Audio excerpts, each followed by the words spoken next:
çiçek pazarından.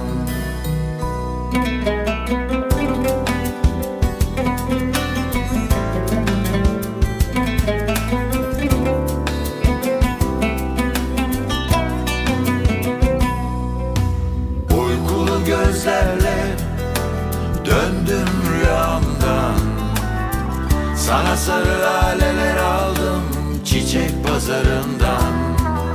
Sen olmasan buralara gelemezdim ben, sevemezdim bu şehri, anlamazdım dilinden.